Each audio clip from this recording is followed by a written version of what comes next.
제1장.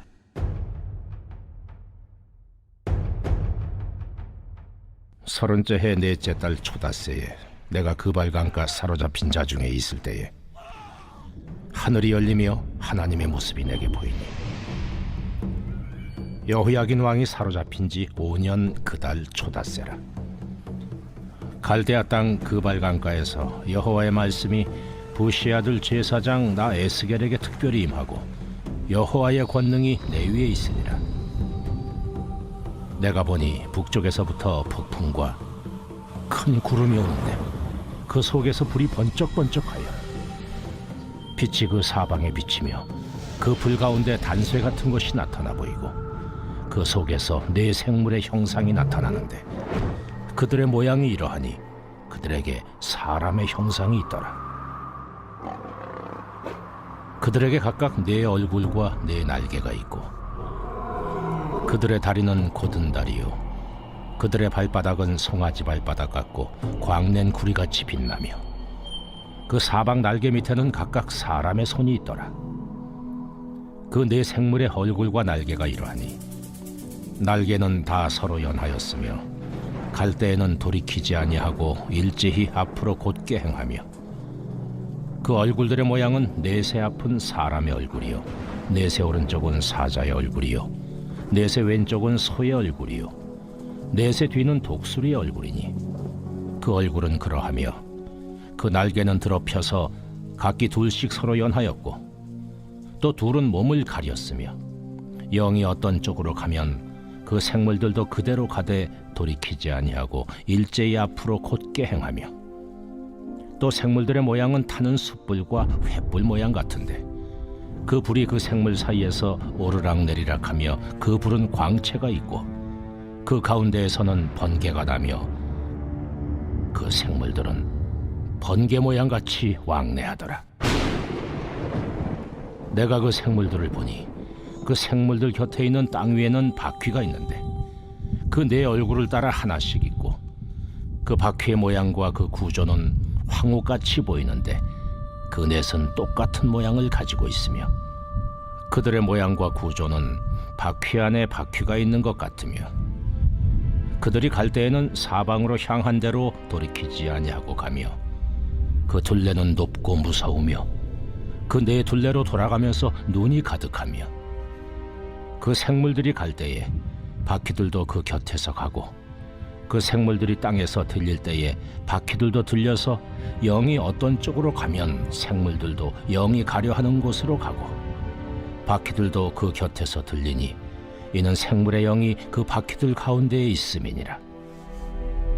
그들이 가면 이들도 가고 그들이 서면 이들도 서고 그들이 땅에서 들릴 때에는 이들도 그 곁에서 들리니 이는 생물의 영이 그 바퀴들 가운데에 있음이더라. 그 생물의 머리 위에는 수정 같은 궁창의 형상이 있어 보기에 두려운데 그들의 머리 위에 펼쳐져 있고 그 궁창 밑에 생물들의 날개가 서로 향하여 펴 있는데 이 생물은 두 날개로 몸을 가렸고 저 생물도 두 날개로 몸을 가렸더라. 생물들이 갈 때에 내가 그 날개 소리를 들으니 많은 물소리와도 같으며 전능자의 음성과도 같으며 떠드는 소리 곧 군대의 소리와도 같더니 그 생물이 설 때에 그 날개를 내렸더라. 그 머리 위에 있는 궁창 위에서부터 음성이 나더라. 그 생물이 설 때에 그 날개를 내렸더라. 그 머리 위에 있는 궁창 위에 보좌의 형상이 있는데 그 모양이 남보석 같고 그 보좌의 형상 위에 한 형상이 있어 사람의 모양 같더라. 내가 보니 그 허리 위의 모양은 단쇠 같아서 그 속과 주위가 불 같고 내가 보니 그 허리 아래의 모양도 불 같아서 사방으로 광채가 나며 그 사방 광채의 모양은 비 오는 날 구름에 있는 무지개 같으니 이는 여호와의 영광의 형상의 모양이라. 내가 보고 엎드려 말씀하시는 이의 음성을 들으니라.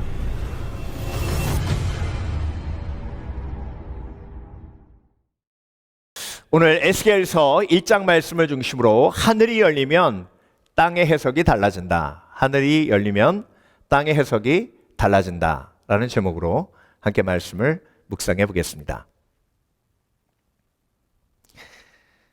여러분, 에스겔이 지금 어떻게 에스겔서를 시작하냐면 30년 넷째 달 초닷새에 이렇게 시작합니다. 30년이라는 말이 왜 맨 앞에 나왔냐면요, 이 30이라는 이 단어가 에스겔에게 절망의 단어였어요.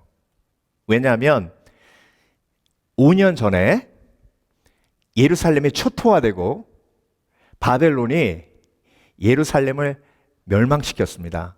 거의 다 파괴됐어요. 성전도 파괴되고, 그리고 이스라엘의 리더십들, 귀족들 10,000명이 바벨론으로 끌려왔습니다.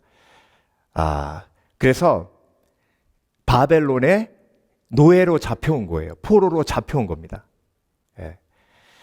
그 그발 강가에 그들이 모여서 살도록 하고요. 그곳에서 에스겔이 5년 지난 다음에 30이 되었습니다. 여러분, 오늘 본문에 보면 부시의 아들, 부시가 누구죠? 제사장이었어요. 제사장이 제사장 역할을 시작할 수 있는 나이가 30입니다. 그러니까 제사장의 집안에서 태어났다는 건 평생 동안 제사장이 되기 위해서 준비했다는 것을 의미합니다. 그러니까 평생 동안 제사장이 되기 위해서 공부하고 준비하고 연습하고 섬기고, 그래서 에스겔의 꿈이 뭐예요? 내가 30이 되었을 땐 나도 제사장이 되어 성전에 들어가서 하나님을 온전히 섬기는 그런 역할을 감당하리라 꿈을 꾸고 준비한 거예요. 그러니까 여러분, 얼마나 많이 기도하고 준비하고 또 공부하고 연습하고 했겠습니까? 그렇죠? 그런데 25에 예루살렘이 망하고 성전이 파괴되고, 그리고 그 제사장 가문들 전체가 다 바벨론에 포로되어 온 거예요. 그러니까 예루살렘에 있을 때는 제사장 집안이죠. 뼈대 있는 집안이에요. 영광스러운 집안인데 바벨론으로 잡혀오니까 어떻게 됐어요? 그냥 다 포로예요. 그냥 다 노예예요. 30이 되니까 에스겔의 마음속에 그 실망과 낙심과 절망이 몰려옵니다. 그리고 에스겔이 뭐라고 고백하냐면 30째 해 넷째 달 초닷새에 내가 그발 강가 사로잡힌 자 중에 있을 때, 제사장의 집안이었던 에스겔이 사로잡힌 자, 포로가 되어서 절망하고 낙심하고 소망이 없는 그 상황 속에 있었다라고 고백하고 있는 겁니다. 그리고 여러분, 바벨론 사람들이요, 유화 정책을 썼어요. 그들을 포로로 잡아왔지만 노예로 부리는 게 아니라 나름대로 경제 활동을 할 수 있도록 도와줘서 바벨론 사회에 융화되도록 했어요. 그러니까 에스겔이 볼 때 사람들이요, 점점 바벨론 우상에 넘어가고 바벨론 사람들의 삶에 그냥 동화되어가는 모습을 보면서 더 큰 절망을 느끼는 겁니다. 그리고 계속해서 예루살렘에서 들려오는 소식을 듣는데 어떤 소식만 들려요?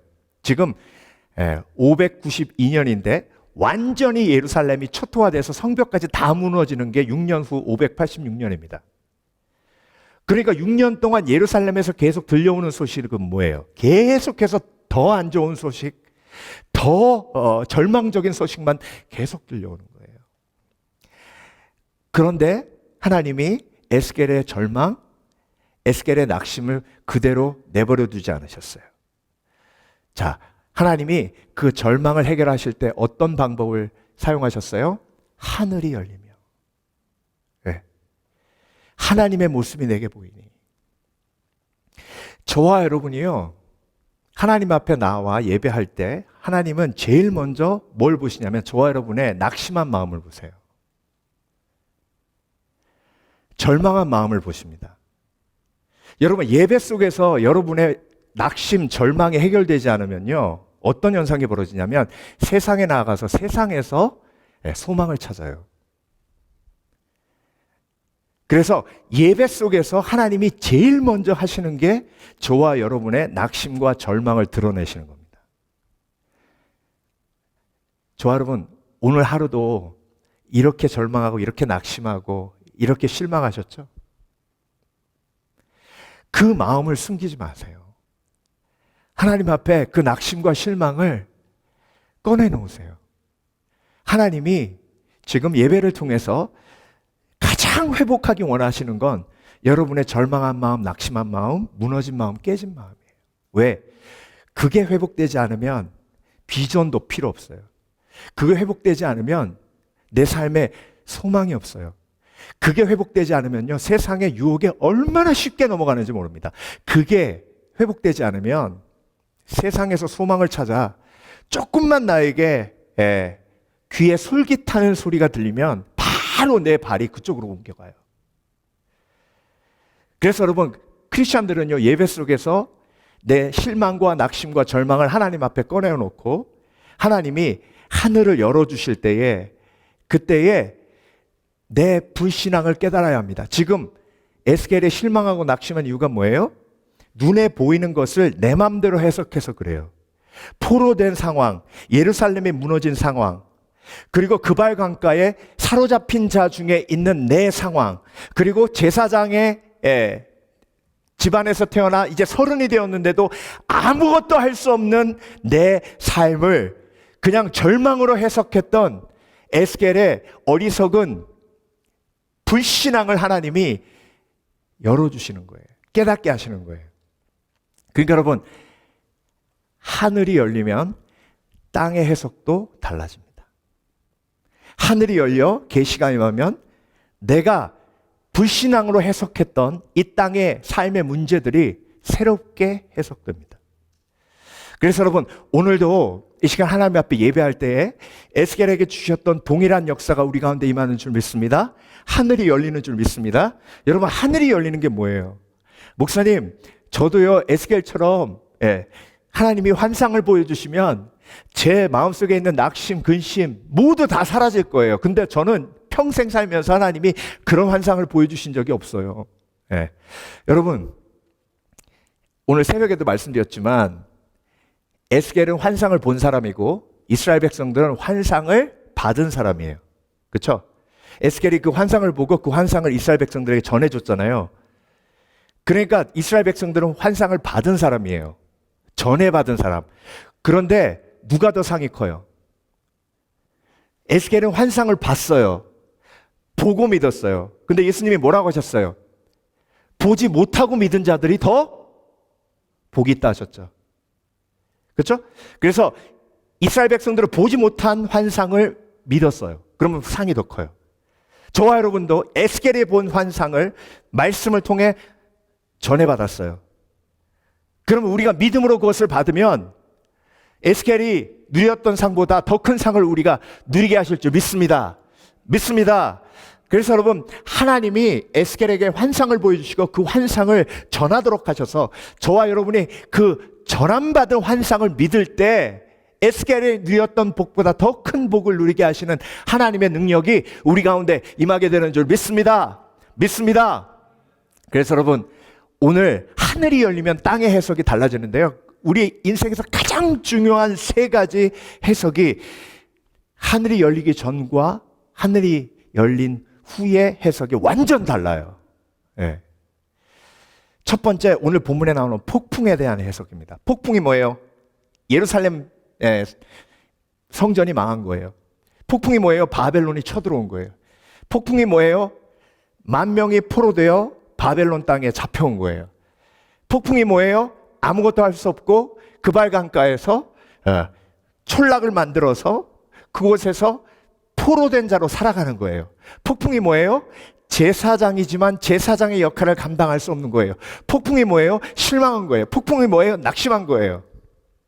폭풍이 뭐예요? 문화가 다른 곳, 내가 태어나지 않은 곳, 언어도 잘 통하지 않는 곳에 그냥 내던져질 것 같은 그런 느낌이에요. 그 폭풍이 하늘이 열리기 전에는 그냥 저주라고만 해석되는 거예요.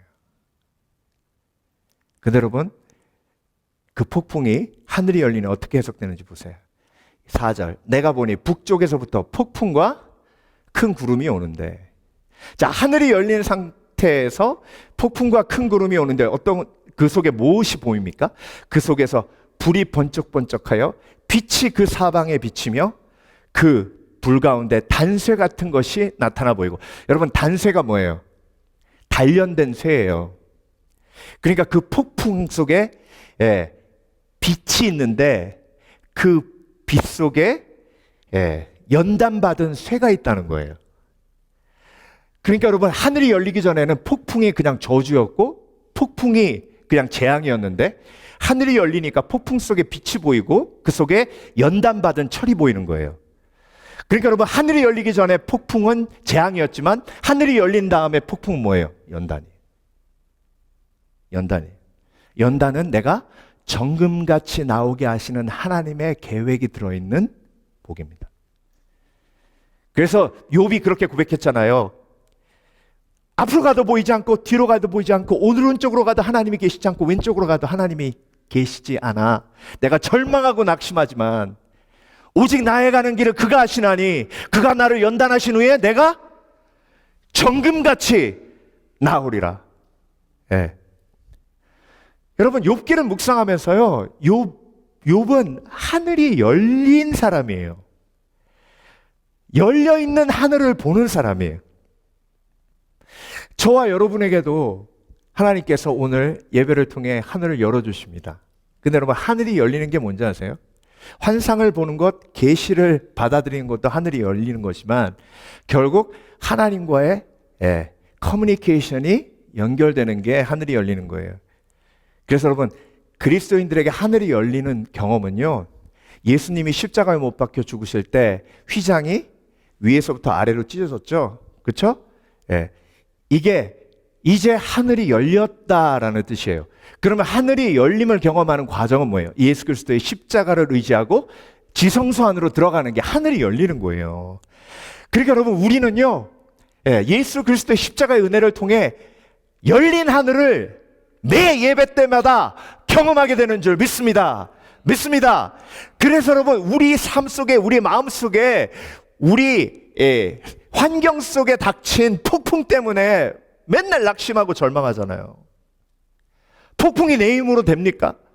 폭풍으로 내 힘으로 폭풍을 물리칠 수 있어요? 없어요. 얼마나 폭풍 속에 내가 무기력해지는지 모릅니다. 하늘이 닫혀 있을 때는 정말 하늘이 원망스럽죠. 하나님, 나에게 왜 이런 폭풍을 주십니까? 왜 이런 절망적인 상황을 주십니까? 내가 할 수 있는 것을 주시면 내가 노력해서 뚫고 나가겠는데 이 폭풍은 내 힘으로 불가능합니다. 그런데 하나님께서 하늘문을 여시고 그 폭풍 속에 예수 그리스도의 십자가의 빛을 보여주시고 그 폭풍이 연단임을 깨닫게 하실 때, 그때 내 속에 있는 절망이 녹아지는 거예요. 낙심이 떠나가는 거예요. 그리고 정금같이 나오게 하신 하나님을 기대하게 되는 겁니다. 여러분, 제가 오늘 말씀 준비하면서요, 구약 성경에 언제 하늘이 열렸나 보니까요, 꼭 낙심하고 실망할 때만 하늘이 열리더라고요. 자, 야곱이 돌베개 베고 잠들었을 때 있죠? 그때 야곱이 인생에서 가장 큰 절망 속에 있었습니다. 그렇죠? 사기치고 결국 평생 편하게 살았던 집에서 도망 나와서 광야로 나왔어요. 아버지의 모든 재산을 물려받았는데 단 한 푼도 갖고 나오지 못했어요. 알거지로 나왔습니다. 그래서 광야에서 잔뼈가 굵은 에서와 달리 야곱은 광야로 나아가면 무조건 죽을 수밖에 없는 그런 마마보이 같은 인생을 살았습니다. 이제 막막하게 광야에서 짐승들에게 물려갈 수밖에 없는 상황이었어요. 돌베개 베고 잤습니다. 잠들었어요. 하늘문이 열립니다. 천사가 사다리 타고 오르락내리락 합니다. 그리고 하나님이 약속하세요. 네가 다시 집으로 돌아오리라. 여러분, 모세가 홍해를 가르기 전에 앞이 막히고 뒤가 막혔어요. 애굽 군대가 쳐들어옵니다. 그런데 하나님께서 하늘문을 여시고 모세에게 명령하십니다. 내 지팡이를 바다를 향해 밀라. 그때 바람이 불기 시작해요. 여러분, 하늘문이 열리는 건 우리의 낙심과 실망과 절망이 있을 때 하나님이 항상 우리에게 베풀어 주셨던 은혜예요. 그래서 여러분, 마음속에 실망과 낙심과 절망이 있을 때 하늘문이 열리는 놀라운 하나님의 은혜를 기대하시는 복된 그리스도인 되시길 주의 이름으로 축원합니다. 이건 은혜예요. 왜? 내가 하나님을 가장 원망하고 하나님이 나를 버리신 것 같은 느낌이 들 때 하늘문이 열리니까 내가 잘해서 열리는 게 아니에요. 그렇죠? 네. 하늘이 열리는 건 은혜예요. 두 번째, 하늘이 열리면 땅의 해석이 달라집니다. 제사장에 대한 해석이 달라져요. 자, 하늘이 열리기 전에는요, 내가 제사장이기 때문에 더 실망하고 낙심했어요. 왜? 에스겔이 제사장이지만 제사장의 역할을 할 수 없었어요. 내가 할 수 있는 게 아무것도 없었어요. 그러니까 차라리 제사장이 아니었으면 좋겠는데 제사장이니까 더 실망하고 낙심하는 거예요. 저와 여러분도 마찬가지예요. 내가 그리스도인이기 때문에 기도하면 하나님이 응답해 주신다고 했는데, 그런데 기도해도 응답이 없고, 그러니까 내가 그리스도인이기 때문에 더 낙심하는 거예요. 그리스도인이기에 의롭다 칭함을 받았는데 그냥 세상에 살 때는 죄인이기 때문에 내가 전생에 죄가 많아서 이렇지 그러고 넘어갈 수 있는데, 근데 예수 믿으니까 의롭다 칭함을 받아서 모든 죄에서 깨끗게 됐음에도 불구하고 나는 여전히 힘들고 여전히 고통스럽고 여전히 실망되고 여전히 낙심되고, 그러니까 그리스도인인데 아무것도 할 수 없고 예수님의 제자인데 아무것도 할 수 없고, 에스겔과 같이 나는 제사장인데 이제 30이 되었는데 아무것도 할 수 없다라는 느낌이 들 때, 그때 더 실망하는 거예요. 더 낙심하는 거예요. 근데 하늘문이 열립니다. 그리고 에스겔에게 하나님이 제사장의 의미를 다시 한번 새롭게 하십니다. 제사장을 다시 해석해 주세요.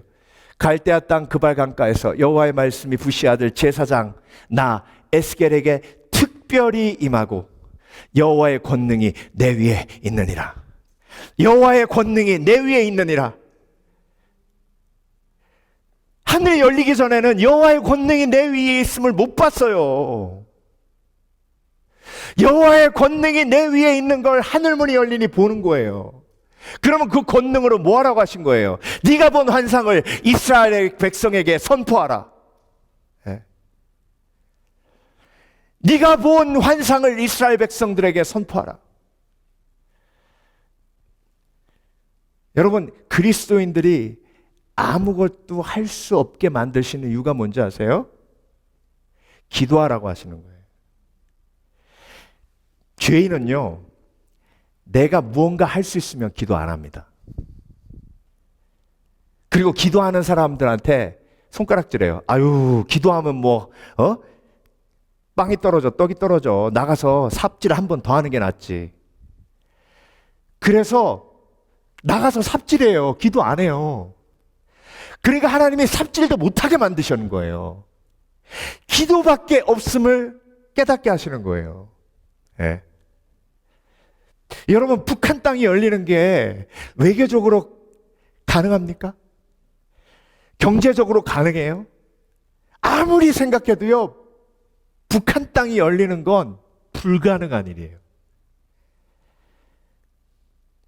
그러니까 기도할 수밖에 없는 거예요.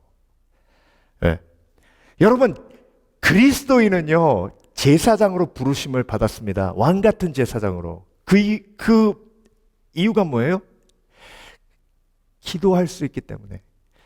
그래서 하늘문이 열리면 하나님이 나에게 주신 가장 소중한 부르심, 중보기도, 내 기도를 통해 하늘의 권능이 이 땅에 임하는 그 놀라운 환상과 꿈과 비전을 마음속에 품으시길 주의 이름으로 축원합니다. 그래서 여러분, 기도의 능력을 믿지 않는 사람은요, 항상 그리스도인으로 낙심돼 있어요. 뭐라 그러냐면, 아유, 이제 목사님, 이제 뭐 제가 재정적인 능력도 없는 것 같고, 뭐 이제 나이도 그렇고, 뭐 제가 할 수 있는 게 도움도 못 되고, 아유, 그냥, 그냥 이러다가 천국 가는 거죠, 뭐. 여러분, 그 말 속에 뭐가 들어있어요? 그 속에 낙심과 절망이 들어있어요.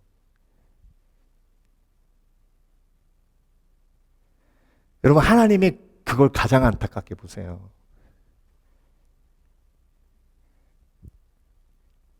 그 상태가 하늘 문이 열리기 전에 에스겔의 상태예요. 여러분 위에 하늘은 열려 있습니까? 여호와의 권능이 내 위에 있음을 보십니까? 여러분의 기도가 얼마나 놀라운 능력이 있으신 줄 믿으십니까? 그러면 난 오늘도 기도를 멈출 수 없는 거예요. 우리의 기도를 필요로 하는 사람들이 얼마나 많은지 모릅니다. 전쟁 지역, 기근 지역, 자연재해가 일어난 지역, 그리고 여러분 저 병원에 가득 차 있는 환자들, 그들이 우리를 필요로 하는 사람들이에요. 그걸 보지 못하면 절망하고 낙심한 인생, 그리스도인이지만 아무것도 할 수 없는 무력한 인생으로 사단에게 짓밟혀서 그렇게 억눌린 인생을 사는 거예요. 그게 포로된 자예요. 예수님이 이 땅에 오셔서 포로된 자에게 자유를, 눈먼 자에게 다시 보게 함을 전파하러 이 땅에 오셨다고 하셨잖아요. 그러니까 여러분, 하늘문이 열리며 내가 왕 같은 제사장의 부르심을 받고, 그리고 내가 기도하며 하나님 앞에 나아갈 때 여호와의 권능이 내 위에 임하고, 그리고 기도하며 하나님 앞에 나아갈 때에 그 기도와 더불어 나에게 또 다른 소망과 희망을 주셔서 주 앞에 온전히 새로운 삶을 살게 하시는 하나님의 능력을 체험하시길 주의 이름으로 축원합니다. 축원합니다. 여러분, 오늘 본문 묵상하면서요, 제가 스가랴 생각이 났어요. 스가랴가 누구 아버지죠? 침례 요한 아버지잖아요. 누가복음 1장에 보면요, 스가랴가 나이가 많아가지고 애가 없었대요. 엘리사벳도 마찬가지고. 제사장이잖아요. 근데 여러분, 제사장이 아이가 없으면 제사장 중에 제일 무시당했어요. 사람들도 아이가 없는 제사장의 기도는 안 받으려고 그랬어요. 왜? 능력이 없으니까. 하나님 앞에 온전히, 저 사람이 하나님 앞에 온전히 하나님을 섬겼으면 왜 애가 없냐는 거예요. 그 축복을 못 누린다는 거죠. 자녀가 전통에 많은 자는 복이 있다 했잖아요. 그 구약 성경의 말씀을 언급하면서. 그러니까 여러분, 사가랴하고 엘리사벳은요, 제사장이었지만 제사장으로서 온전한 역할을 할 수 없는 사람들이었어요. 근데 어떤 일이 벌어집니까?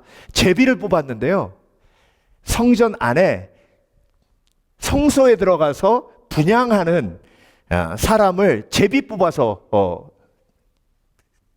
돌아가면서 했는데, 어느 날 뽑았더니 사가랴가 걸린 거예요.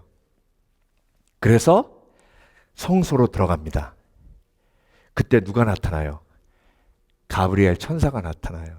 하늘문이 열려요. 그때 가브리엘 천사가 침례 요한을 잉태할 것이라고 얘기합니다. 그때 사가랴가 믿었어요, 안 믿었어요? 안 믿었죠. 그러니까 그 표적으로 사가랴가 9개월 동안 말을 못하게 될 것이라고 얘기합니다. 자, 여러분, 9개월 동안 사가랴가 말을 못할 때 절망에 빠져 있었을까요? 아니면 9개월 동안 사가랴가 말을 못할 때 소망과 희망으로 가득 차 있었을까요?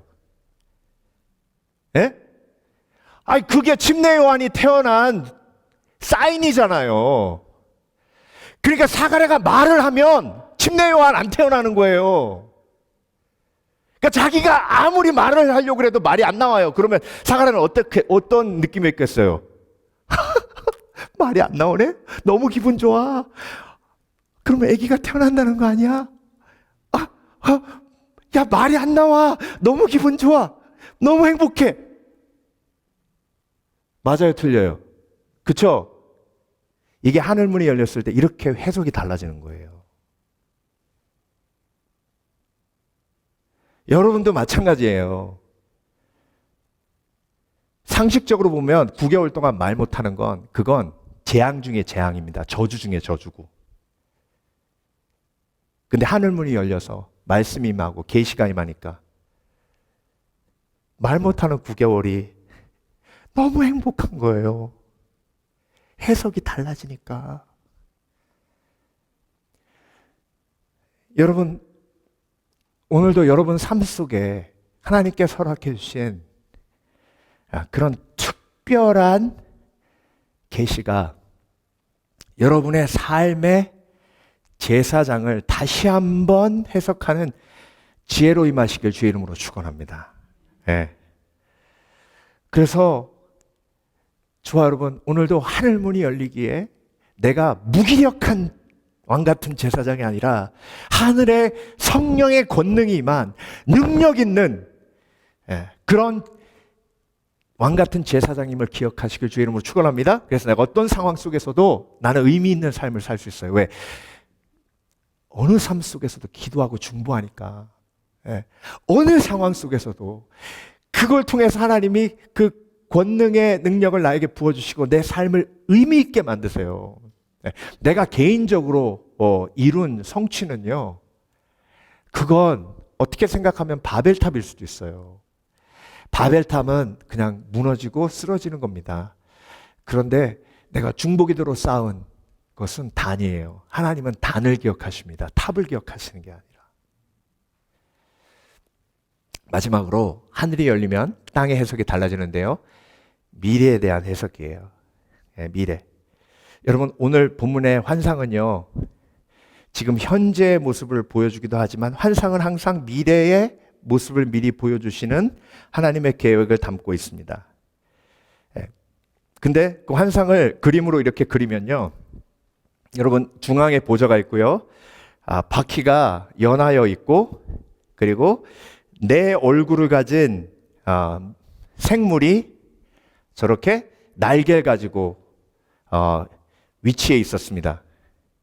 근데 여러분, 오늘 본문 말씀을 쭉 보면서 이 환상이 기괴합니까? 기묘합니까? 다시 한번 여쭤볼게요. 이 환상이 기괴합니까? 기묘합니까? 기묘하죠. 왜? 질서가 있으니까. 질서가. 왜? 영이 움직이는 대로 바퀴가 움직이고, 영이 움직인 대로 생물체가 움직이고, 근데 그 중앙에 뭐가 있어요? 보좌가 있죠. 오늘 보면 다시 한번 읽어보세요. 굉장히 질서정연해요. 저와 여러분, 하늘이 열리기 전에는요, 우리의 미래가 뒤죽박죽이라 우리의 미래를 생각하면 계속 기괴해요. 왜? 모르니까. 자, 환상을 보니까 이게 무슨 뜻인지 알아요, 몰라요? 모르죠? 모르니까 둘 중에 하나예요. 기괴하거나 기묘하거나. 여러분의 미래가 둘 중에 하나예요. 모르니까 기괴하거나 기묘하거나. 하나님의 계시 속에 있으면 기묘해요. 기묘한 건 뭐예요? 신비한 거예요. 야, 여러분 삶을 돌아보세요. 예수 그리스도 안에서 여러분의 과거가 기괴합니까? 기묘합니까? 기묘하죠.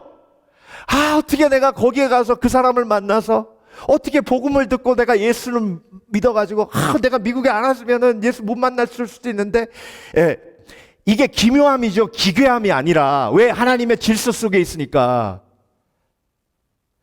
여러분, 환상은요, 하나님이 여러분에게 보여주시는 환상이 미래와 연결되어 있고, 그 환상이 정말로 신묘하고 기묘한 이유는 우리의 미래는 우리가 알 수 없기 때문에 그래요. 그래서 여러분, 하나님의 은혜 속에, 하나님의 질서 속에 있는 우리의 미래는 기묘한 줄 믿습니다. 놀라운 줄 믿습니다. 하나님의 은혜가 우리를 붙들고 있는 줄 믿습니다. 그래서 그 기묘함 속에 내가 평안할 수 있는 거예요. 근데 계시가 임하지 않으면 우리의 미래는 기괴해요. 그래서 생각하면 생각할수록 걱정, 근심이 더해가요. 생각하면 생각할수록 두려워요. 생각하면 생각할수록 그냥 함정에 빠질 것 같아요. 여러분, 저와 여러분은 이 땅에서의 마지막이 있어요. 우리는 가끔 그 마지막을 생각하면서 두려울 때도 있습니다. 근데 여러분, 오늘 환상을 보시며 기억하십시오.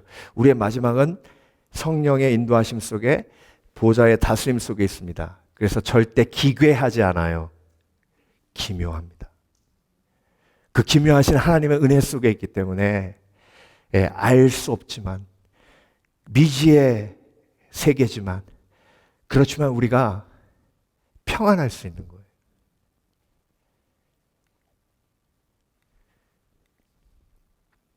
에스겔서 1장 28절 그 사방광채의 모양은 비 오는 날 구름에 있는 뭐 같다고요? 무지개 같으니. 여러분, 무지개 같으니까 기묘한 거예요. 네. 이는 여호와의 영광의 형상의 모양이라 내가 보고 엎드려 말씀하시는 이의 음성을 들으니라. 그래서 내가 보지 못하는, 내가 이해하지 못하는 내 미래의 모습 속에 확실한 건 뭐예요? 무지개가 있고 하나님의 영광이 있어요. 그래서 절대 나의 미래는 기괴하지 않고 기묘해요. 신비하고 놀라운 예수 그리스도의 사랑 안에 있으니 여러분, 하늘문이 열린 상태에서 나의 미래를 바라보시는 복된 그리스도인 되시길 주의 이름으로 축원합니다. 축원합니다. 이사야서 55장 8절에서 9절 말씀, 여호와의 말씀에 내 생각은 너의 생각과 다르며 내 길은 너의 길과 달라서 하늘이 땅보다 높음 같이 내 길은 너의 길보다 높으며 내 생각은 너의 생각보다 높으니라. 하나님의 생각은 신비하고 놀라워요. 예측할 수 있는 것은 하나님의 계획이 아닐 수도 있습니다. 하나님의 계획은 신비하고 놀랍기 때문에 예측이 안 돼요. 그래서 하나님의 계획은 예측하는 것이 아니라 믿음으로 바라보는 거예요. 믿음으로 바라보면 뭐가 보여요? 무지개가 보여요. 하나님의 영광이 보여요. 하나님의 보좌가 보입니다. 시편 139편 13절에서 14절 주는 내 몸의 모든 기관을 만드시고 어머니의 태에서 나를 배짜듯이 지으셨습니다. 내가 이처럼 놀랍고 신비하게 만들어졌으니 주를 찬양합니다. 주의 솜씨가 얼마나 훌륭한지 나는 잘 알고 있습니다. 하나님은 창조도 신비하고 놀랍게 하시고 우리를 이끌어 가실 때도 신비하고 놀랍게 하시고 우리의 미래를 준비하실 때도 신비하고 놀랍게 하시고 그래서 우리가 천국에 가서도 매일매일이 신비하고 놀라운 일의 연속입니다. 그러니까 미래를 이해하려고 하지 마시고 미래를 알려고 하지 마시고 신비하고 놀라운 미래를 기대하시고 그리고 바라보시는 복된 그리스도인 되시길 주의 이름으로 축원합니다. 축원합니다. 자, 구인유 작가가 쓴 아빠의 800개라는 책이 있어요. 구인유 작가는요, 원래 미 국방부 위성 현대화 프로젝트 팀장을 지냈습니다. IBM 소속으로 그 일에 참여했는데요. 여러분, 유학 와가지고 공부 열심히 해가지고 IBM 들어가서 이렇게 사회적으로 성공하니 얼마나 잘 나갔겠어요.